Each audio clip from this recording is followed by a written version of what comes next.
impossible d'y échapper.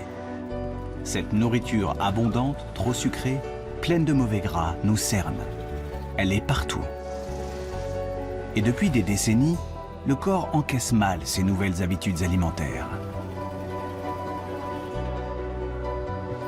Mais qu'en est-il du cerveau? Notre santé mentale, nos humeurs et nos capacités cérébrales sont-elles aussi à la merci d'un mauvais coup de fourchette? On sait que la malbouffe fait grossir, mais la science nous dit désormais qu'elle pourrait aussi faire rétrécir nos cerveaux. Attachez vos serviettes, les scientifiques passent à table. Une alimentation riche en gras et en sucre conduit à des modifications des parties du cerveau utilisées pour la mémoire. C'est un domaine de recherche récent, une science neuve qui met au jour une nouvelle facette de la nutrition. Une consommation importante de matières grasses et de sucre reprogramme le cerveau. Ce qui vous passe par la tête dépend aussi de ce que vous mettez dans votre assiette.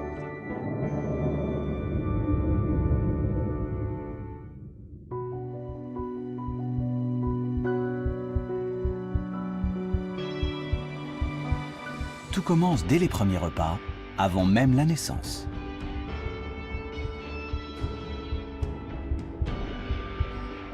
Le cerveau se construit pendant la grossesse. Son fonctionnement plus tard dépend de la manière dont il aura été nourri et de ce que la mère aura avalé pendant 9 mois.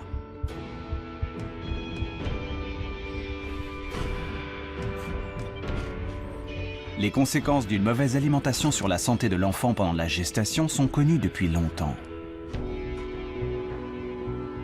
Mais en Australie, ce sont les répercussions sur le fonctionnement du cerveau qui préoccupent les scientifiques aujourd'hui. Phyllis Jacka, professeure à l'Université de Melbourne, est l'une des meilleures spécialistes du lien entre nutrition et cerveau. Elle a examiné le comportement de milliers d'enfants après avoir suivi les habitudes alimentaires de leur mère au cours d'une vaste étude qui incluait 23 000 femmes enceintes. Nous avons mesuré la quantité de junk food, de nourriture transformée qu'elles ont mangée, mais aussi leur consommation de nourriture plus saine, riche en nutriments et en fibres. Puis nous avons regardé le comportement émotionnel de leurs enfants sur les 5 premières années de leur vie. Évidemment, nous avons pris en compte les biais liés à l'éducation, les revenus et la santé mentale des parents. On a constaté, et c'était flagrant, que les mères dont l'alimentation pendant la grossesse se résumait à des produits transformés, des boissons sucrées, des snacks salés, avaient ensuite des enfants plus susceptibles d'être agressifs, colériques et capricieux. Cette corrélation inquiétante suggère que l'alimentation de la mère impacte la santé psychique de l'enfant. Cela reste à démontrer sur le plan biologique. En tout cas, Phyllis Jacka, elle, en est convaincue.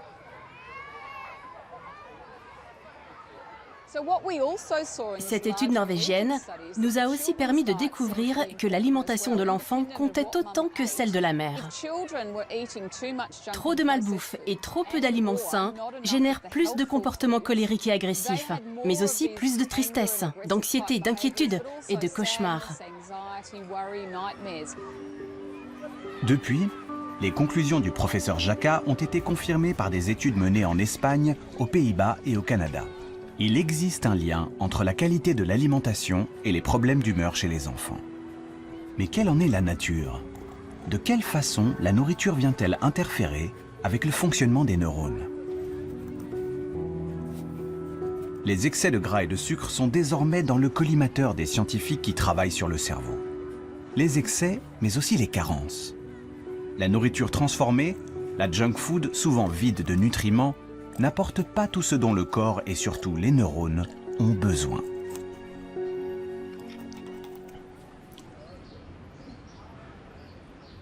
Dans ce laboratoire de l'Université de Bordeaux, les scientifiques étudient les conséquences des carences alimentaires sur le cerveau des souris.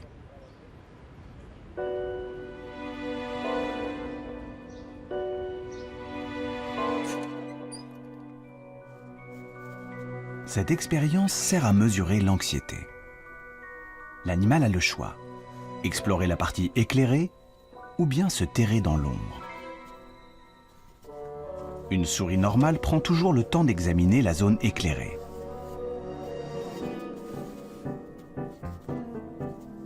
Mais celle-ci a été privée d'oméga 3 pendant sa croissance.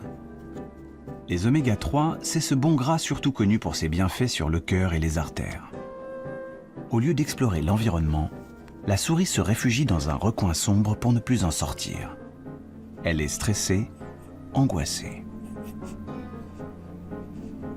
L'expérience a été reproduite de nombreuses fois sur des dizaines de souris. Pour les chercheurs, cet étrange comportement s'explique simplement. Sans oméga 3 pour se construire, le cerveau ne fonctionne pas normalement, car notre matière grise est à 90% composée de graisse qu'il ne sait pas fabriquer lui-même.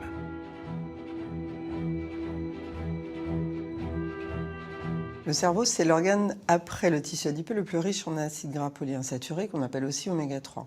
Donc ces oméga 3, ils sont indispensables, c'est-à-dire que comme l'organisme ne peut pas les fabriquer, il faut qu'on les mange, donc on va les trouver dans l'alimentation. Les poissons gras, les abats, les huiles végétales, les graines comme les noix ou les amandes ont longtemps été les principales sources d'oméga 3 pour l'homme. Des aliments qui se sont raréfiés dans la cuisine des pays industrialisés.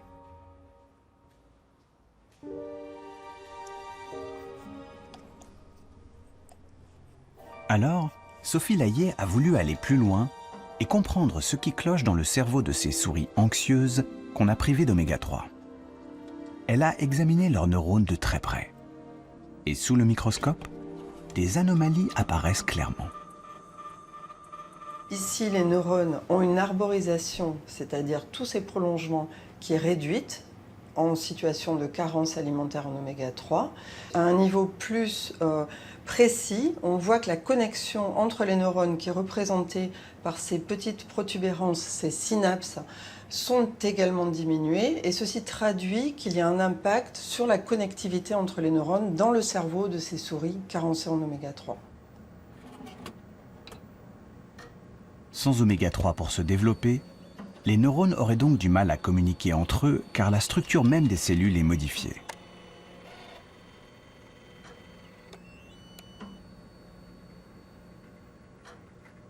Les oméga 3 que l'on consomme vont rentrer dans le cerveau et s'incorporer dans les membranes des neurones. Et lorsqu'ils s'incorporent, ils vont donner une flexibilité à cette membrane des neurones plus importante et permettre une meilleure connexion de ces neurones entre eux. La quantité d'oméga 3 qui pénètre dans le cerveau est cruciale pour rendre les cellules cérébrales plus efficaces. Car lorsque ces acides gras s'incorporent aux membranes, ils en améliorent les propriétés électriques. Dans les neurones riches en oméga 3, le signal se propage plus vite. Le réseau est plus efficace. Priver le cerveau d'oméga 3, c'est donc prendre le risque qu'il fonctionne moins bien. La population générale est carencée en oméga 3. On a des apports insuffisants en oméga 3. Donc c'est important d'y veiller, de faire attention, surtout dans les périodes particulières, comme la période développementale, qui est cette période où les oméga 3 s'incorporent massivement dans le cerveau. Également l'adolescence, puisque l'adolescence est une période particulière de changement alimentaire. Et puis également au cours du vieillissement, où l'incorporation dans le cerveau des oméga 3 a tendance à être moins efficace. Donc il faut augmenter la prise oméga 3. Première règle pour qu'un cerveau tourne à plein régime donc, éviter les carences. Mais encore faut-il que les bons nutriments soient accessibles, qu'une alimentation variée soit disponible. Que se passe-t-il pour les neurones quand les repas sont pauvres et surtout toujours les mêmes? Le grand hamster qui a longtemps prospéré ici dans la plaine d'Alsace en fait aujourd'hui la douloureuse expérience. Depuis les années 60, on observe un déclin de cette population de hamsters qui est au bord de l'extinction aujourd'hui. Et en même temps, ce qu'on a vu, c'est une augmentation de la surface agricole cultivée en maïs. Carolina Bolt s'est donc demandé si l'effondrement de la population était lié à la surabondance soudaine de maïs. Elle a donc fait une expérience de laboratoire en nourrissant le hamster exclusivement avec cette céréale. On a observé pendant la reproduction des troubles du comportement chez les femelles, qui se traduisaient par une hyperagressivité, une hypersensibilité dès qu'il y avait un bruit dans la pièce.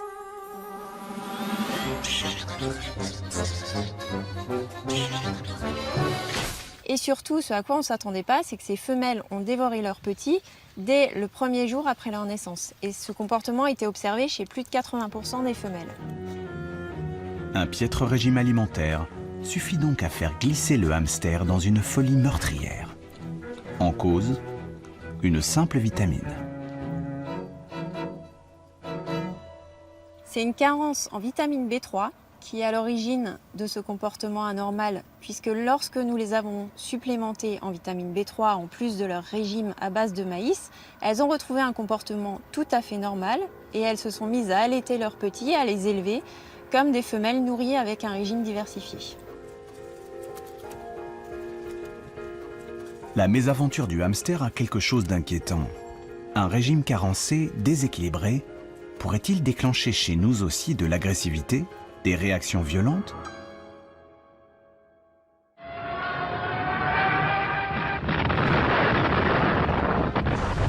Les archives de la dernière guerre en Hollande ont fourni aux scientifiques l'occasion d'étudier cette question. À l'époque, les privations alimentaires ont eu de lourdes conséquences sur les comportements de toute une génération. Pendant la Deuxième Guerre mondiale, il y a eu une famine aux Pays-Bas. Et pendant cette période, des femmes enceintes ayant souffert de la faim ont donné naissance à des enfants qui, plus tard, vers 18-19 ans, ont montré des troubles de sociabilité plus importants que les gens du même âge, nés à une autre époque. Impulsivité, agressivité et violation récurrente de la loi. Cette génération a été particulièrement marquée. Depuis, de nombreux travaux établissent un lien entre violence et qualité de l'alimentation au quotidien.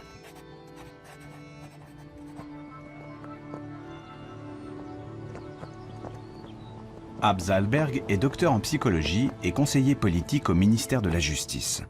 Sa spécialité, nutrition et criminalité. Il est convaincu qu'enrichir la nourriture en vitamines, acides gras et minéraux peut réduire l'agressivité.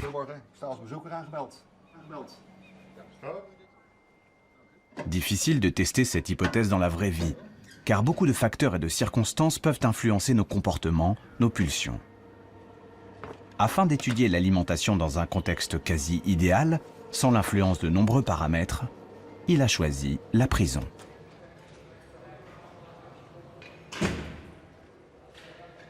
Abz Alberg a donc lancé une expérience pour laquelle 221 détenus se sont portés volontaires.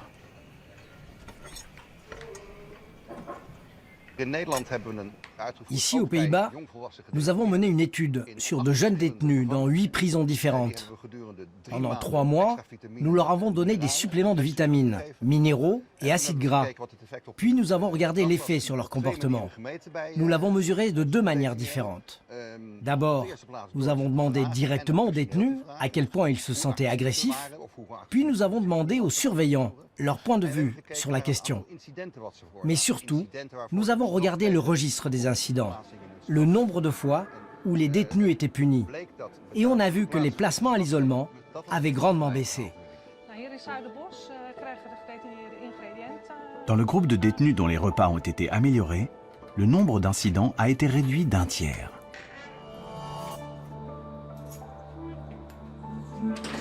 Des études équivalentes menées dans les prisons britanniques et australiennes arrivent à la même conclusion.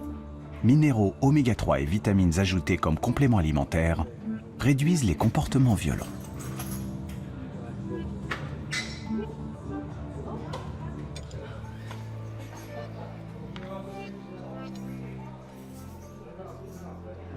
L'étape suivante, c'est de tester si nos découvertes scientifiques peuvent être mises en pratique.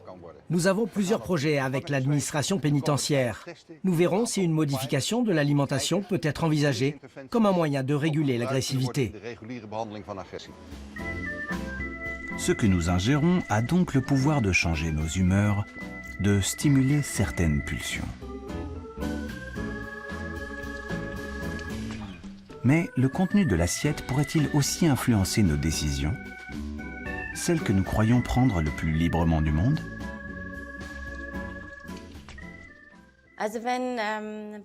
Quand on demande aux gens s'ils pensent que la nourriture, ce qu'ils mangent, a un impact sur la santé, la plupart répondent oui. Mais lorsqu'on leur demande si l'alimentation peut aussi influencer les pensées, les décisions, très peu de gens sont prêts à croire que c'est le cas. Pourtant, dans le très sérieux institut de psychologie de l'université de Lübeck en Allemagne, le professeur So-Young Park en a, pour la première fois, apporté la preuve. Ses travaux ont révélé le mécanisme par lequel la nourriture pouvait influencer nos pensées. Et pour cela, la chercheuse a élaboré une expérience plutôt originale. Imaginez que vous deviez résoudre le dilemme suivant. L'argent posé sur la table est à partager en 2 sommes. Mais c'est votre partenaire de jeu, un inconnu, qui décide de la répartition. Je te donne les 2 € et j'en garde 8 pour moi. Si vous acceptez cette offre injuste, vous repartez avec un peu d'argent, mais beaucoup moins que lui. Si vous refusez, personne ne gagne rien. Alors, que feriez-vous ? Vous acceptez l'offre et prenez les 2 € quitte à vous sentir floué, ou vous refusez et vous repartez les poches vides mais gardez la tête haute. Eh bien, il s'avère que prendre ou ne pas prendre l'argent dépend d'une condition surprenante, ce que vous venez d'avaler.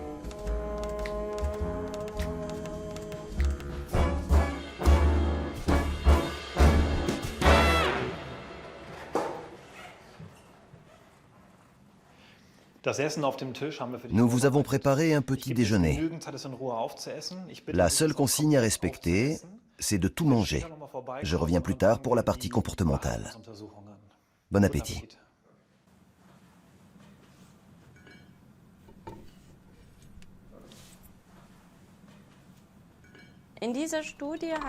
Dans le cadre de cette étude, nous avons suivi 24 personnes qui sont venues 2 fois au laboratoire pour prendre 2 petits déjeuners différents. Nous avons constaté qu'une même personne prenait des décisions complètement différentes en fonction de ce qu'elle avait mangé le matin. Pour le cobaye, les 2 petits déjeuners ont l'air identiques. En réalité, l'un est beaucoup plus protéiné que l'autre. La proportion de protéines par rapport au sucre est le seul paramètre qui change. Quelques heures après le repas, le cobaye passe alors plusieurs tests sur un ordinateur. Aujourd'hui, il a tendance à accepter l'offre. Son intérêt l'emporte sur son agacement. Il partira avec un peu d'argent en poche. La semaine passée, il avait surtout refusé et n'avait presque rien gagné. Le sujet ayant consommé un petit déjeuner plus riche en protéines le matin s'est montré tolérant aux offres injustes. À l'inverse, le sujet ayant consommé un petit déjeuner riche en glucides s'est montré plus intransigeant devant les offres injustes. En moyenne, le sujet, quand il a eu peu de protéines, rejette les offres injustes 2 fois plus souvent. Mais comment expliquer un résultat aussi surprenant ? Pour comprendre et apporter une preuve biologique à cette observation, les scientifiques ont procédé à des analyses sanguines. Nous enverrons le sang au laboratoire pour analyse. On va mesurer le taux d'hormones et d'acides aminés. Pour les hormones, on s'intéresse à l'insuline, au cortisol, l'adrénaline et l'ACTH. Et pour les acides aminés, au tryptophane et à la tyrosine.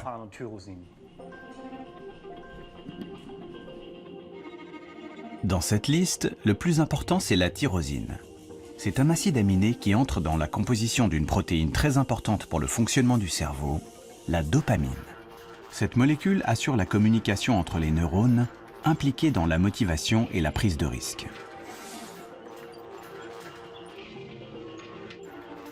Les résultats des analyses montrent que les sujets qui présentent un taux plus élevé de tyrosine dans le sang sont ceux qui acceptent plus facilement l'offre inéquitable. Nous supposons donc que l'augmentation de tyrosine dans le sang augmente la quantité de dopamine dans le cerveau, qui à son tour change le comportement. Autrement dit, en quelques heures, ce que nous mangeons modifierait subtilement la chimie du cerveau et donc la communication entre les neurones, suffisamment pour orienter certaines de nos décisions. À l'Institut de psychologie de Lübeck, les expériences se poursuivent pour confirmer ce résultat. Car il s'agit d'une première et les implications sont nombreuses. Dans la mesure où nous mangeons 3 fois par jour, chaque jour, nous réalisons que la nourriture possède un immense pouvoir, celui de modifier et de modeler l'homme. Il est donc indispensable de réfléchir à la manière dont nous pouvons nous servir de l'alimentation pour favoriser notre bien-être ou optimiser notre état mental. Entre les carences alimentaires qui ramollissent le cerveau, perturbent les humeurs, et le menu qui interfère avec les décisions du quotidien, il est de plus en plus clair que l'alimentation joue un rôle prépondérant dans notre vie psychique.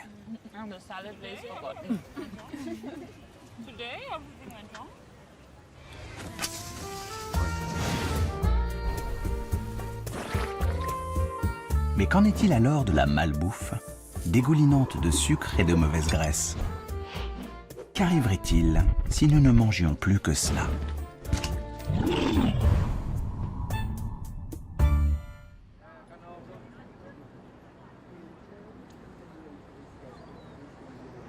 C'est l'objet des recherches menées ici en Australie, à l'Université de Sydney.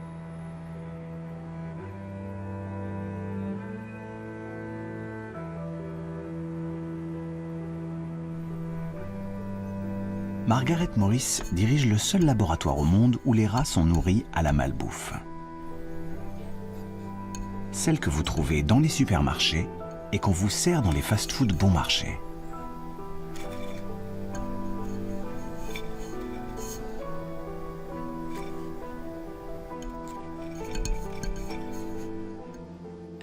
Pour nos expériences, nous utilisons ce que tout le monde mange en Occident. On donne à nos rats des quiches, des frites, des gâteaux et des biscuits. Cette nourriture pas chère est toute préparée. On reproduit les habitudes alimentaires du monde occidental. Première conséquence, le rat double ses rations alimentaires. L'animal n'est jamais rassasié. Mais ce n'est pas le plus surprenant.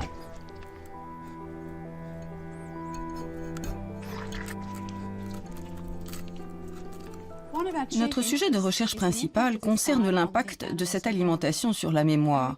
Nous pouvons le mesurer facilement grâce au test de la reconnaissance de position des objets. Pour ce test, la chercheuse place des objets dans l'environnement d'un rat.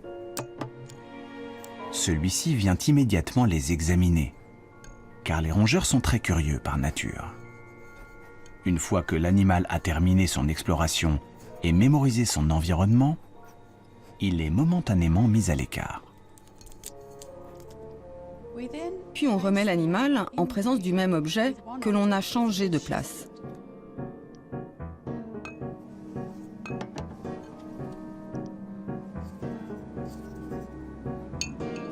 À son retour, le rat passe plus de temps à examiner l'objet qui a changé de place, car l'autre, il le connaît déjà. Il est gravé dans sa mémoire.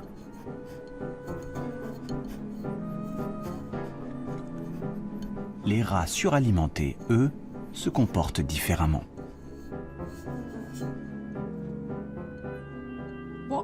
On a observé que les animaux qui mangent très gras, très sucré, ont du mal à se rendre compte, à se rappeler que l'objet a été déplacé. Contrairement aux rats qui ont mangé sainement, ceux qui mangent gras ou sucré passent autant de temps à explorer les deux objets, ce qui trahit une altération de la mémoire spatiale.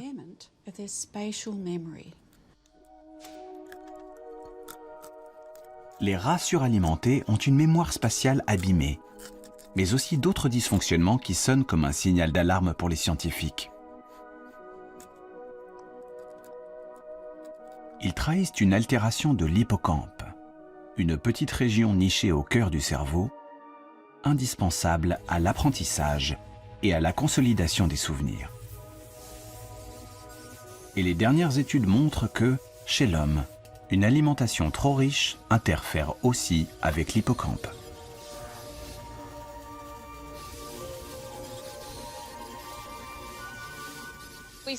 On a par exemple mis en évidence qu'il existait un lien entre l'alimentation et la taille de l'hippocampe, mais aussi avec celle de la matière grise ou de la matière blanche.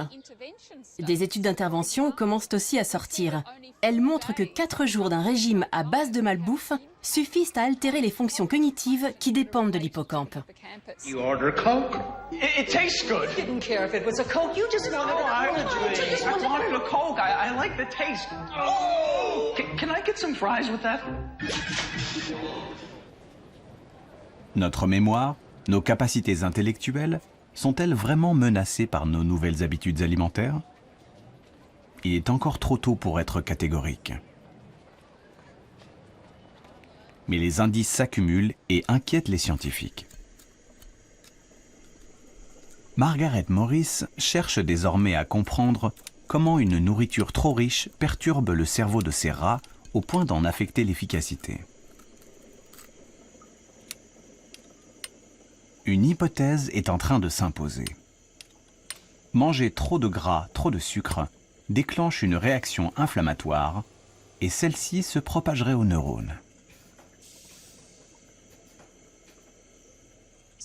Ces aliments entraînent une réaction inflammatoire dans le corps. Ce mécanisme est bien connu chez les personnes obèses, mais il semblerait que ce soit aussi une réaction aiguë. On a constaté que les niveaux de molécules inflammatoires augmentent en fonction de l'alimentation.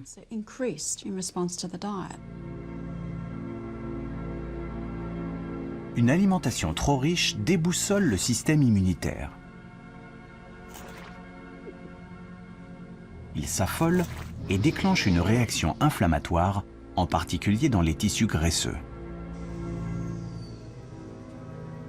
Nos masses grasses libèrent des molécules qui propagent ensuite cette inflammation dans tout le corps. On pensait les neurones épargnés par le phénomène, bien à l'abri derrière la barrière hémato-encéphalique. Cette membrane, qui entoure les vaisseaux sanguins et normalement protège le cerveau. L'augmentation de l'inflammation dans le corps se propagerait au cerveau. La raison en est que la barrière hémato-encéphalique qui protège normalement le cerveau des molécules inflammatoires peut être détériorée par l'alimentation et devenir poreuse. Des fuites qui laisseraient passer ces molécules. Chez le rat, en réaction à la nourriture, on a observé des changements dans les niveaux de molécules inflammatoires à l'intérieur du cerveau. Et ceci était corrélé à la perte de mémoire. L'inflammation qui s'infiltre dans les méninges déclencherait alors un phénomène particulièrement surprenant. Dans son laboratoire, Sophie Layet vient de montrer chez des souris suralimentées que certaines cellules immunitaires du cerveau, les cellules microgliales, se mettent à dévorer les neurones. Ces cellules microgliales au sein du cerveau sont importantes parce qu'elles peuvent manger, grignoter les neurones qui sont morts. Or, lorsqu'elles sont dérégulées, et en particulier en situation de nutrition déséquilibrée, elles se mettent à manger des neurones qui sont vivants. Et donc, de fait, en consommant de façon excessive ces neurones, finalement, elles vont détruire, ou en tout cas participer à la destruction des réseaux neuronaux et de neurones qui sont vivants et qui devraient être fonctionnels. La réaction des cellules microgliales a été filmée in vitro. Ce sont elles que l'on voit s'agiter sur ces images. En rouge apparaissent les fragments de neurones qu'elles ingurgitent. Chez une souris obèse, l'activité devient frénétique. Ce phénomène, au cœur des neurones, est aujourd'hui suspecté de nuire significativement au bon fonctionnement du cerveau.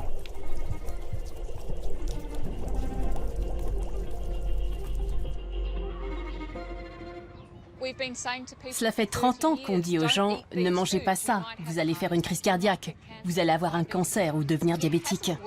Et ça n'a rien changé aux comportements alimentaires.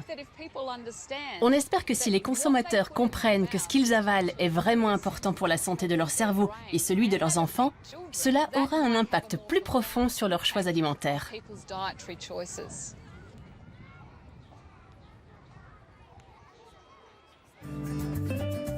Prendre conscience que certaines habitudes alimentaires nuisent au cerveau est une chose. Mais comment résister aux tentations? Les envies sont souvent les plus fortes. La malbouffe, surtout le sucre, le glucose, nous pousse sans cesse sur la mauvaise pente. Le sucre, accusé de manipulation, de mener nos neurones par le bout du nez.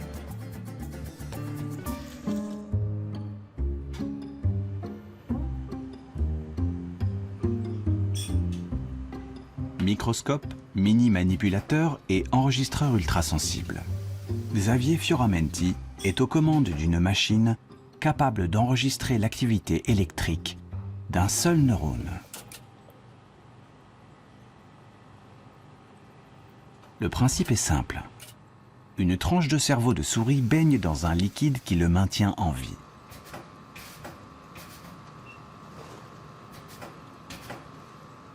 Et méticuleusement, le chercheur approche une électrode.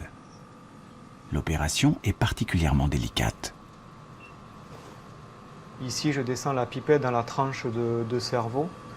Et maintenant, on va approcher cette pipette d'enregistrement à proximité du neurone jusqu'à établir un contact. Et ici, voilà. Ça y est, on a établi un contact et maintenant, on va pouvoir mesurer l'activité électrique du neurone. Les pics vers le haut que l'on voit sont des potentiels d'action. C'est de cette manière que les neurones codent l'information dans le cerveau. Le temps qui s'écoule entre chaque pic constitue le message envoyé par le neurone. Donc maintenant, on va augmenter la concentration en glucose dans le bain. Et on va voir si cette cellule elle répond à cette augmentation de la concentration en glucose. Et comme on peut voir ici, cette cellule, en réponse à l'augmentation de la concentration en glucose, a une activité électrique qui est augmentée. Il y a plus de potentiel d'action qu'on pouvait le voir ici avant l'augmentation de la concentration en glucose. Ici, le signal est celui d'une seule cellule. Dans le cerveau, les neurones sont tous connectés les uns aux autres. Les scientifiques suspectent donc le glucose d'avoir la capacité de modifier l'activité de zones cérébrales entières, celles qui contrôlent les émotions, le plaisir.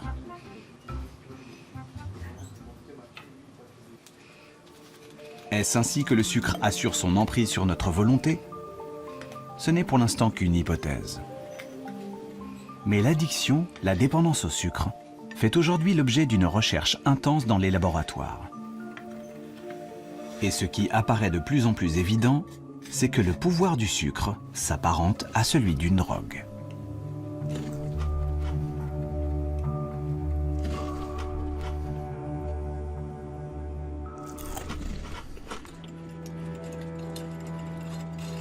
Serge Ahmed a été un des premiers à en apporter la preuve avec une expérience très simple.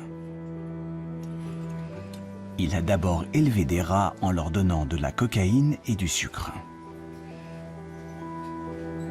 Puis, après des semaines de ce double régime, il a confronté les animaux à un choix.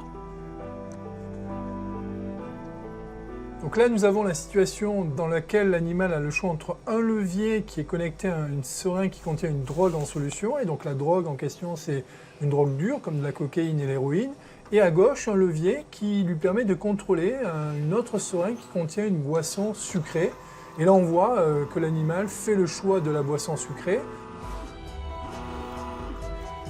Les rats se tournent 4 fois plus souvent vers l'eau sucrée que vers la drogue. Pas d'overdose avec le glucose, mais l'envie irrépressible est bien là. Donc cette expérience, très simplement, démontre que le sucre a un potentiel addictif plus important que nous l'avions imaginé jusqu'à présent, et peut-être même plus important que celui de drogues dures, comme la cocaïne et l'héroïne.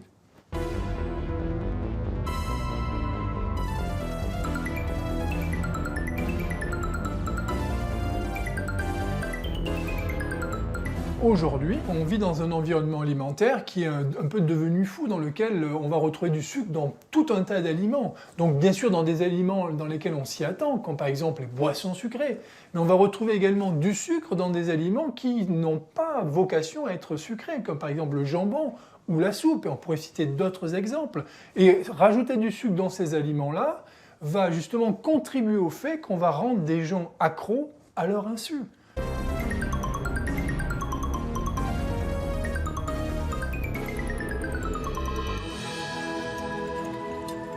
Alors, sommes-nous vraiment tous drogués à la barre chocolatée et au sucre, dissimulé dans la plupart des produits de supermarché? Son pouvoir addictif si puissant chez le rat l'est-il tout autant chez l'homme?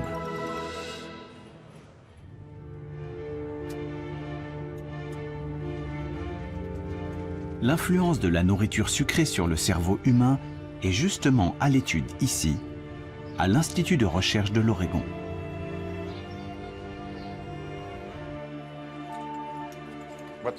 Ce programme de recherche a montré que la consommation habituelle d'aliments riches en énergie altère l'activité cérébrale de la même façon que la consommation de drogue. Eric Stice a recruté une centaine d'étudiants dont la moitié avaient l'habitude de s'empiffrer de crème glacée, tandis que l'autre n'en mangeait jamais.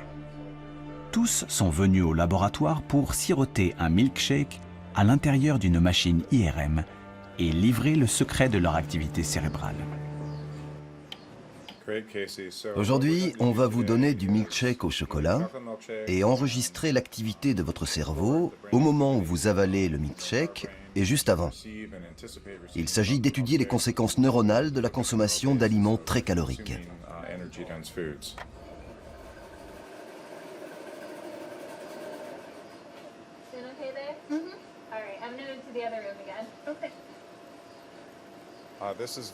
C'est très simple.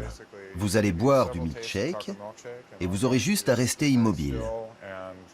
Après l'avoir gardé en bouche 5 secondes, vous pourrez l'avaler. On répétera cette expérience plusieurs fois. Grâce à un simple tuyau, le sujet sirote le milkshake sans bouger la tête. On a découvert que chez les gens qui n'ont pas l'habitude de manger de la crème glacée, le circuit de la récompense s'active facilement. Il s'allume de manière très forte.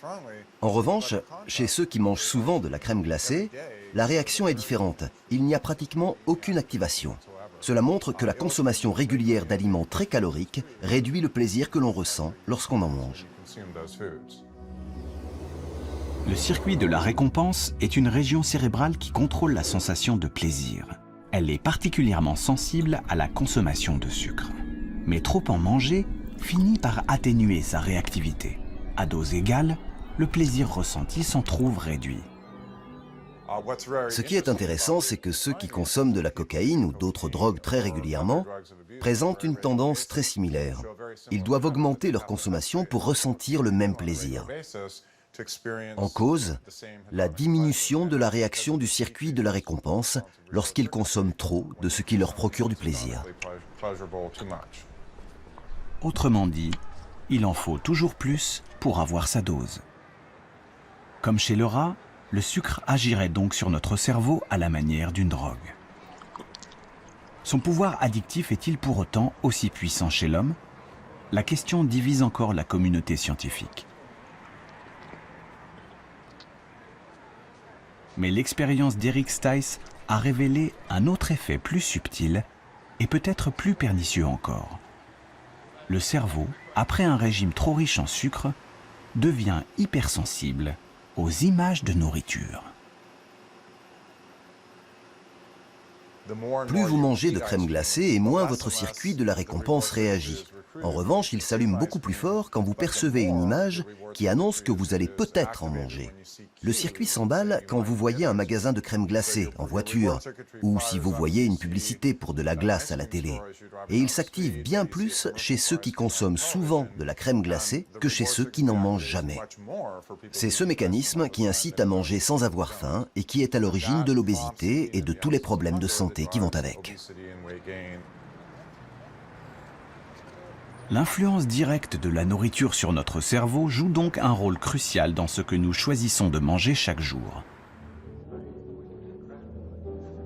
Le comportement alimentaire s'avère être un phénomène extrêmement complexe. Les enjeux de santé publique poussent les scientifiques à étudier tous les mécanismes qui président aux choix que nous faisons au quotidien.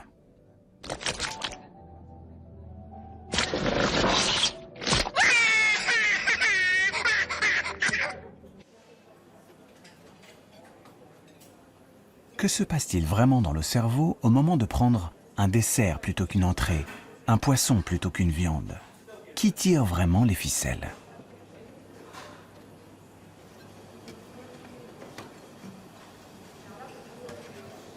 Le laboratoire de Carlos Ribeiro est à la pointe de la recherche sur les choix alimentaires. Ce que nous voulons découvrir, ce sont tous les composants, les gènes, les molécules, les neurones, qui gouvernent aux choix alimentaires. Et pour cela, nous avons besoin de faire des études très fines.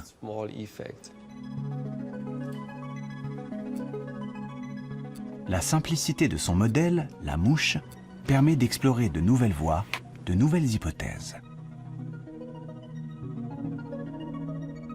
Pour comprendre le comportement alimentaire de la mouche, Carlos Ribeiro vient de mettre au point une machine qui permet de suivre dans les moindres détails les choix que fait l'insecte quand il passe à table. Lorsque la mouche touche la nourriture, on peut le voir avec ce capteur. Il s'agit du même que celui utilisé dans une tablette ou un téléphone tactile. Mais là, on ne détecte pas un doigt, mais le contact avec la nourriture. Ce qui nous permet d'analyser de manière précise le choix de la mouche entre protéines et sucre, mais aussi comment elle mange, en quelle quantité, à quelle vitesse, à quelle fréquence. On peut vraiment disséquer tous les détails de ces décisions contrôlées par le cerveau.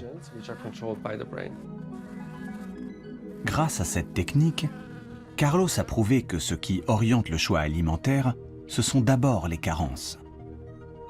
Naturellement, les mouches privées de protéines préfèrent la nourriture riche en protéines. Mais en regardant de plus près, il a observé que ce n'est pas toujours le cas.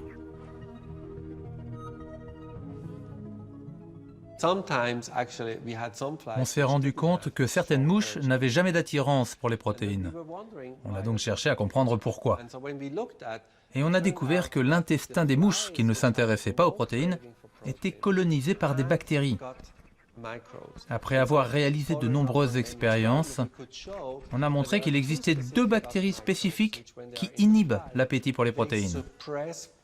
Ces 2 bactéries ont donc un impact très important sur l'envie de protéines chez les mouches. Les mouches, au moment de choisir leur alimentation, sont donc influencées par les bactéries présentes dans leur intestin.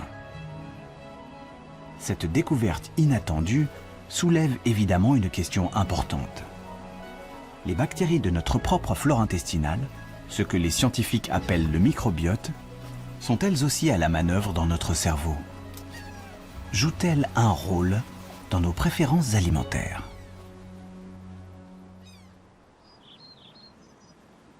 À l'université de Cork, en Irlande, John Cryan est un pionnier dans la recherche sur le microbiote. Il a réussi à prouver que chez les mammifères aussi, les bactéries de l'intestin interviennent dans certains comportements. Lorsque vous prélevez des bactéries sur des souris anxieuses et que vous les transplantez à des souris normales, le niveau d'anxiété de ces dernières augmente et vice-versa. Lorsque vous prenez des bactéries chez des souris sereines, vous pouvez normaliser le stress des souris anxieuses. Les scientifiques commencent même à comprendre comment ces bactéries dialoguent avec les neurones.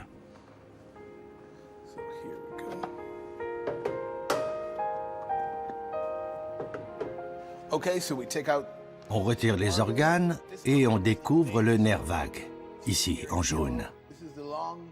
C'est le long nerf connecté à tous les organes qui descend jusque dans les intestins. C'est vraiment la voie de communication clé entre nos intestins et notre cerveau.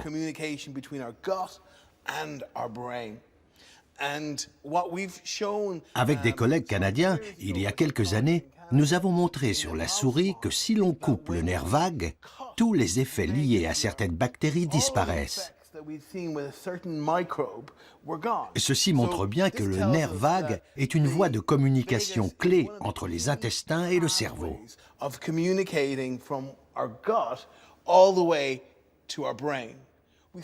Il nous reste à comprendre ce qu'il se passe exactement dans le cerveau. Nous devons découvrir comment les signaux activent les zones cérébrales qui contrôlent des comportements complexes comme le comportement alimentaire. Et c'est là-dessus qu'on travaille en ce moment. L'influence des bactéries sur nos préférences alimentaires reste donc à démontrer aujourd'hui. En revanche, il est établi qu'elles agissent sur l'humeur et l'anxiété.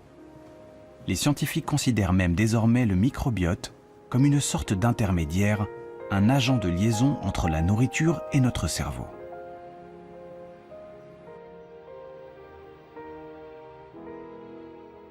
Le principal facteur qui influence la flore intestinale, c'est la nourriture que nous consommons. La diversité de l'alimentation est essentielle. De notre naissance à notre mort, elle détermine la composition du microbiote.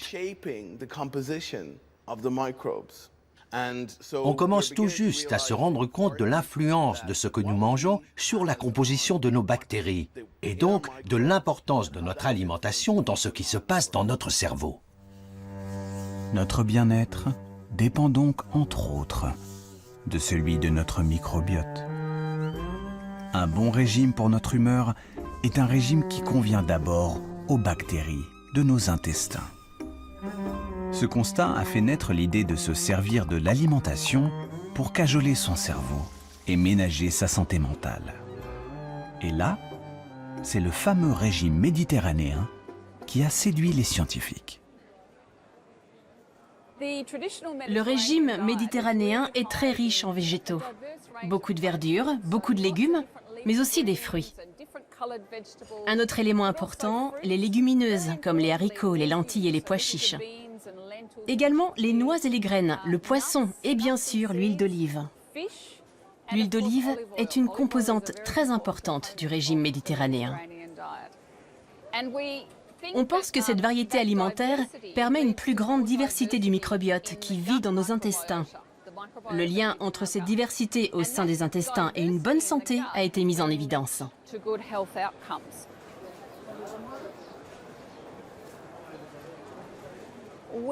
On a réalisé une première étude l'an dernier avec 67 personnes qui souffraient de dépression sévère.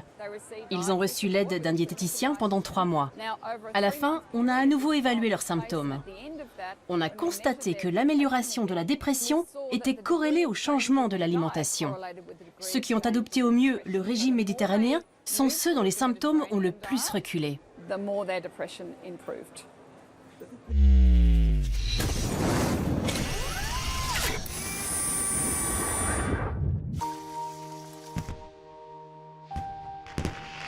Mettre la cuisine au service de son cerveau est une idée qui fait son chemin.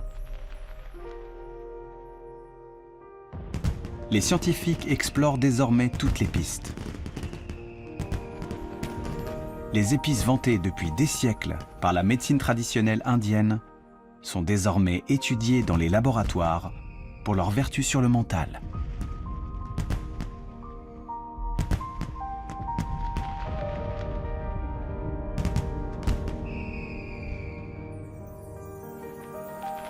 Les fruits rouges nourrissent aussi de grandes attentes. Les polyphénols qu'ils contiennent ont la capacité de revigorer les neurones sur le déclin. Ces polyphénols, en particulier ceux des fruits rouges, il se trouve que lorsqu'on les donne à des souris âgées, on a pu observer que leur déclin cognitif est amélioré. C'est-à-dire que ces animaux sont protégés vis-à-vis des troubles de la mémoire qu'ils peuvent avoir. Et ceci nous a conduit à faire un essai chez l'homme, et en l'occurrence une étude très récente qui a été menée chez plus de 200 sujets qui avaient 65 ans et plus et qui étaient sains, mais qui ont un déclin normal, on va dire, se retrouvent protégés lorsqu'ils consomment des doses importantes de polyphénol.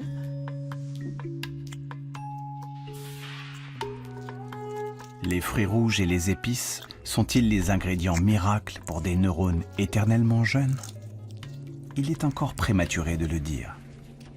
La science commence à peine à découvrir les secrets de cette relation inattendue entre l'alimentation et le cerveau.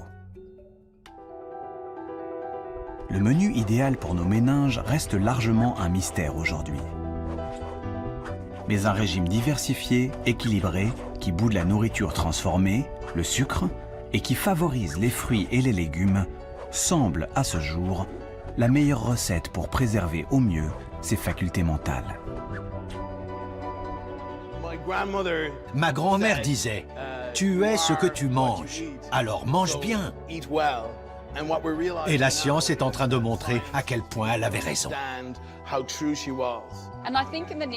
Dans les années à venir, il est fort probable que l'on commence à penser nutrition et médecine personnalisée et à comprendre très clairement comment les aliments interagissent avec le cerveau. Si on limitait les carences, est-ce que cela ferait baisser la criminalité? Trop tôt pour le dire. Ce qu'on sait, c'est que quand on fait le pari d'une alimentation saine, cela a des effets sur le comportement. Plus on mange de barres chocolatées, plus on est sensible aux sollicitations. Et plus on mange de barres chocolatées. C'est monstrueux. La meilleure chose à faire si vous avez des enfants, c'est de leur donner une alimentation saine et pas ce genre de merde. J'ai dit merde, désolé.